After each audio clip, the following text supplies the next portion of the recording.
Hello and welcome to the fourth Cover the Bases podcast.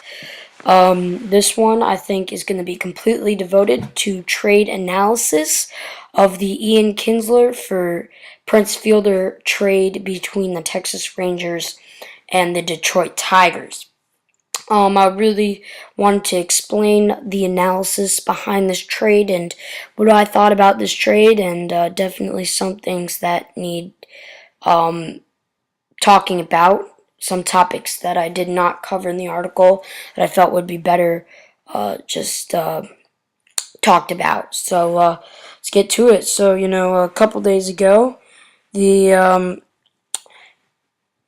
Detroit Tigers and the Texas Rangers completed the first blockbuster of the 2014, 2013, 2014 winter off season for the MLB, and the trade was straight up Ian Kinsler for Prince Fielder. The Detroit Tigers also threw in some cash there.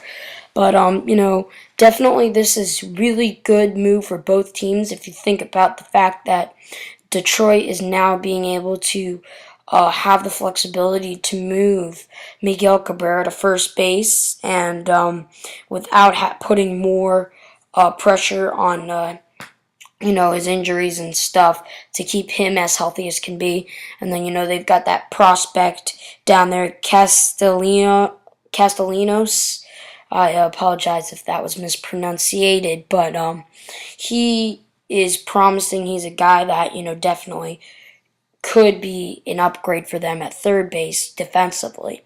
And DH Victor Martinez and catcher Alex Oliva, that seems like a good way there for them, the way to be able to move Cabrera over and be able to insert a Kinsler type of guy into that lineup. Kinsler's got pop. He plays good second base. He's got good average. If you were to make an NL connection, I would connect Kinsler to a guy like Chase Utley. Definitely one of those guys, although Kinsler hit more leadoff and probably had more speed than Utley. But in return, the Rangers finally got that big bat they needed in Prince Fielder. They're going to stick him right in that fourth spot in the lineup. Now that moves Adrian Beltre to be able to move, wherever they'd like him to be able to move.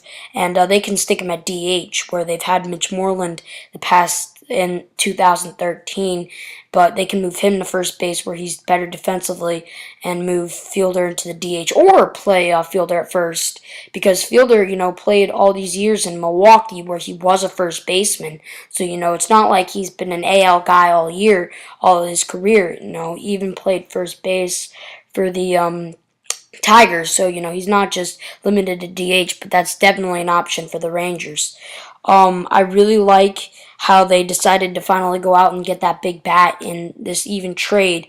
But one thing is, Fielders owed $160 million from now until the 2020 season, which is an immense amount of money. And those big contracts never really seem to work out as players. So much can go wrong. Injuries and, other things can pop up, God forbid. But, PEDs, Prince Fielder's a great guy. I hope he isn't taking them, but some things can pop up in those instances, and you don't want Fielder to come out there and be owed all this money. So the Tigers realized that, and they also gave the Rangers $30 million. But financially, this allows the Tigers to lock up Matt Scherzer, lock up Miguel Cabrera, be able to do many more things that they feel could improve their team as a whole when their team is already stocked, filled with, good bats.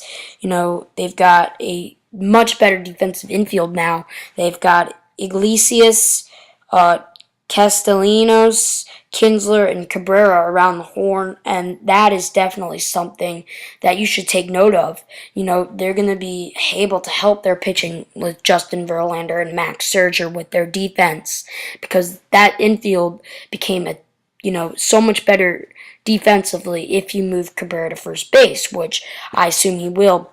And Rangers-wise, I really like that they finally decided to go out and get that big bat. They showed that, they want to go win now and be able to win often and perhaps win the World Series. So I like what they did there. But, it's definitely really helpful for both teams, but I think, what's really going to be the deciding factor is, can Prince Fielder hold up for those, that extended contract?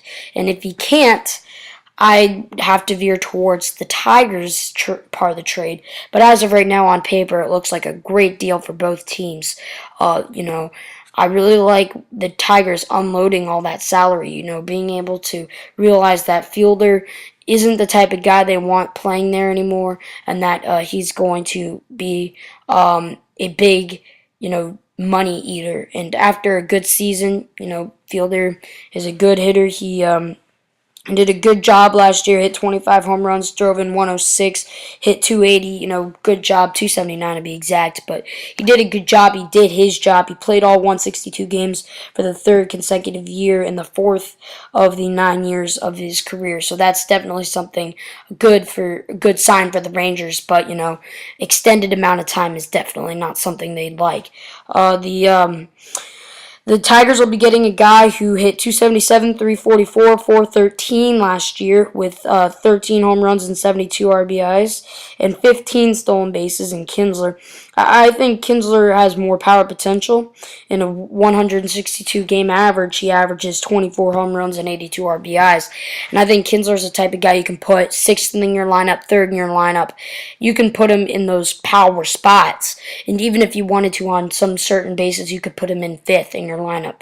So I definitely think there's a good trade on paper for both these teams, and I think that's something that you're going to want to see how it happens over an extended amount of time. In 14, it'll look like a pretty even deal, but 15, 16, 17, 18, all those years, we're going to have to see how it works out. But as of right now, it looks like a good deal. So that's been this trade analysis with my fourth podcast. I hope you continue to listen and read. Thank you, and enjoy the weekend. Bye.